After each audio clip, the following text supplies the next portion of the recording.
আসসালামু আলাইকুম। মামাস কিচেনের সবাইকে স্বাগত। আজকে আপনাদের জন্য নিয়ে এসেছি একটি মজাদার ঝাল পিঠার রেসিপি। আশা করি ভালো লাগবে।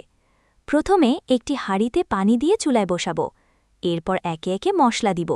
পরিমাণ মতো লবণ, মরিচের গুঁড়ো, হলুদের গুঁড়ো, ধনিয়ার গুঁড়ো, অল্প আদা, রসুন ও জিরা বাটা।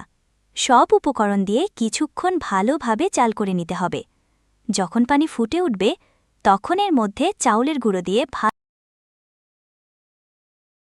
এবার চুলা থেকে নামিয়ে নিয়ে হালকা গরম থাকতেই হাতে একটু তেল নিয়ে ভালোভাবে ঢলে নিব। পরে একটি পাতলা করে রুটি বেলে নিব। এবার একটি স্টিলের গ্লাস দিয়ে গোল করে কেটে নিব। তারপরে গোল করা রুটির অংশটির মাঝখানটা রান্না করা গরুর শিকমা দিয়ে দিব। তারপরে সাইডে করে চেপে চেপে রুটির মুখটা বন্ধ করে দিব। তারপরে হাতে ধরে হাতটা ঘুরিয়ে চাপ দিলে হয়ে গেল একটি শিকমা পুলি তৈরি। এখন আরও একটি পিঠা তৈরি করব। প্রথমে ছোট ছোট বল করে নিব। এবার বলগুলোকে চাপ দিয়ে পাপড়ি তৈরি করব। তারপরে পাপড়িগুলো বড় থেকে ছোট চেপে জয়েন করে নিব। তারপরে ছোট থেকে বড় বলে নিলেই রেডি সুন্দর একটি গোলাপ ফুল পিঠা। সব পিঠি বানানো শেষ।